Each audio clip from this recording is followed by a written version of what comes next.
All right, this is Unit 4. This is the second part of the perception video. This is looking at pages in your textbook, page 159 to 169. You might want to be filling out page 25 in your packet. What is going to be covered in this section is perceptual adaptation, perceptual set, the context of perceptions, and then extrasensory perceptions. Okay, so first the concept that it talks about is perceptual adaptation. This happens in vision, and it's the ability to adjust to artificially displaced or even inverted visual fields.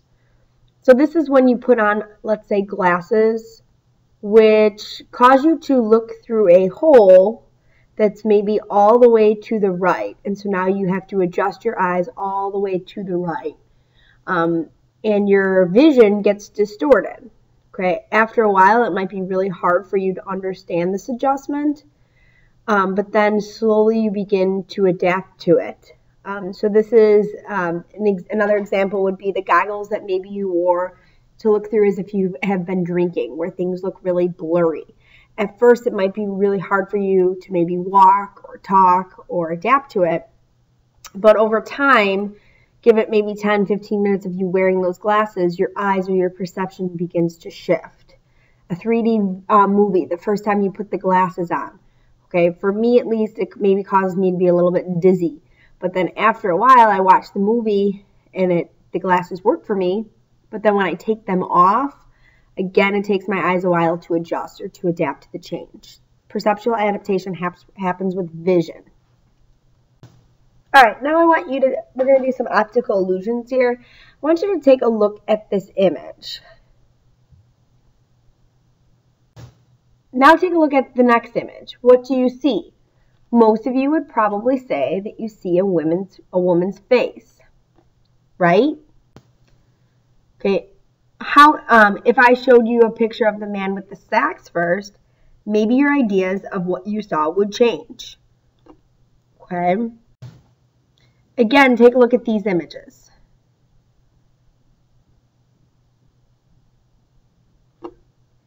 When I show you this image, what do you see? Okay, now let's take a look at these images. If I show you this image, now what do you see? Maybe you see a man's face, opposed to the rat maybe you saw before. Okay, what I'm doing is I'm setting up your perceptual set. Our experiences, our assumptions, and our expectations help give us a perceptual set or a mental predisposition that's going to greatly influence your top-down processing of what you see. In the first one, I showed you an image where it was kind of shaded where it appeared to be a woman. Then when you saw that image, you were kind of guessing, yeah, it's a woman's face. However, if I showed you the man with the saxophone first, or the sax, you might have seen something differently when you looked at the image. And so setting up a perceptual set can definitely influence your perceptions. Once you have formed the wrong idea, however, it's really hard to reverse it. So once you see something, it's really hard to kind of undo what you saw. Okay, hearing an item comes from McDonald's and you have a really positive idea about McDonald's, might just all of a sudden have you start liking the food, okay? Even though in reality you might hate the food, but just because it's in that set, you might start liking them. Okay, you might not like, let's say, this unit of sensation and perception, but because you like the field of psychology, you're just going to like it because it's kind of in this field, right? That's kind of setting up your perceptual set.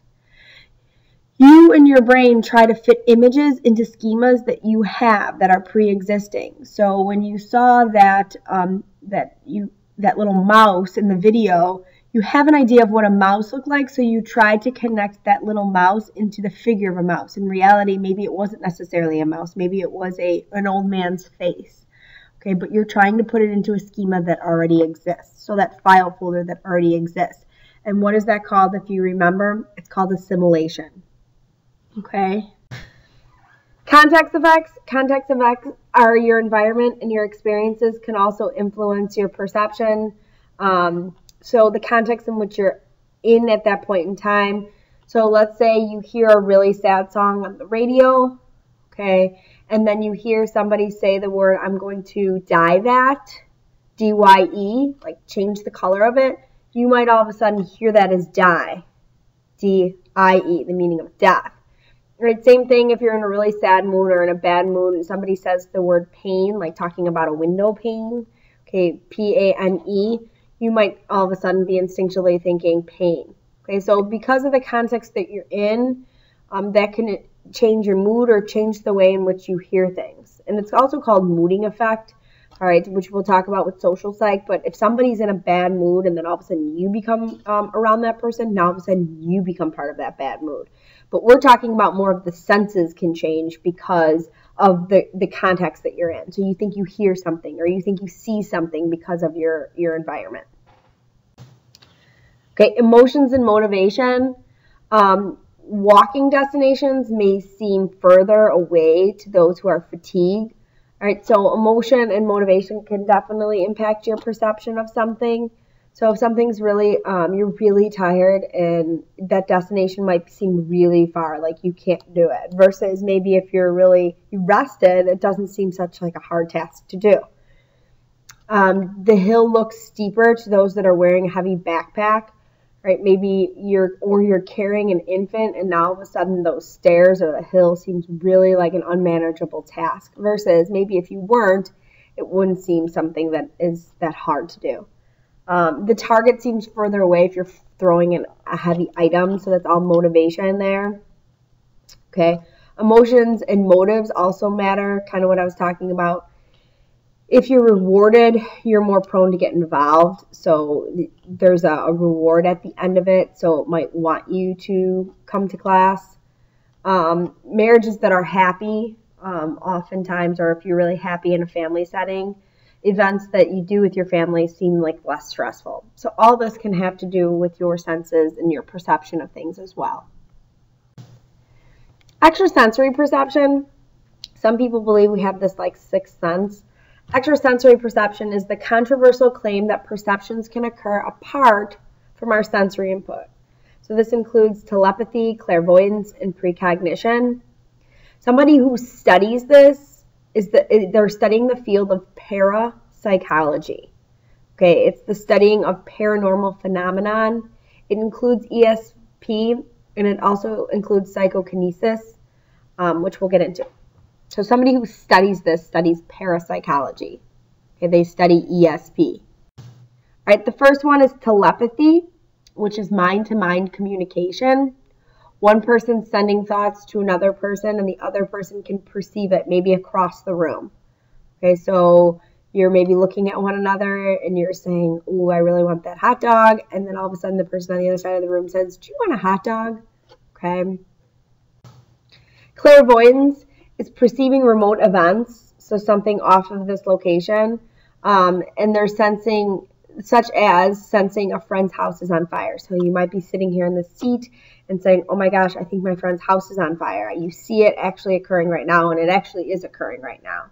Or let's say another example of clairvoyance could be that my friend just aced her test in another class.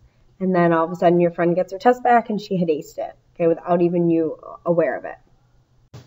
Okay, and then precognition is perceiving future events, so you can see into the future of what's going to take place. I always think of that movie Final Destination. Okay, they can see into the future of what's going to happen next. Kind of thinking of somebody, if you ever go to a psychic, they can see supposedly into the future, look into your crystal ball. Okay, that's precognition. Psychokinesis is when you're putting mind over matter. So you're able to do stuff with your mind, such as levitating. They can levitate chairs, or they can make something move with their mind. Okay, that's psychokinesis. Okay, research on ESP. Most research psychologists believe that people are not capable of perceptions without sensory input. So a lot of psychologists don't believe in ESP. Parapsychologists have been unable to replicate ESP phenomenon under controlled conditions. So there hasn't been any real research that has been done where they have been able to do it over and over again to see the same effects. So again, a lot of these things like clairvoyance and precognition. There's not enough evidence to support it. Okay, to wrap up, we did talk about perceptual adaptation, which happens with vision. We talked about perceptual set and the context of perception. And then the last thing we talked about is extrasensory perceptions.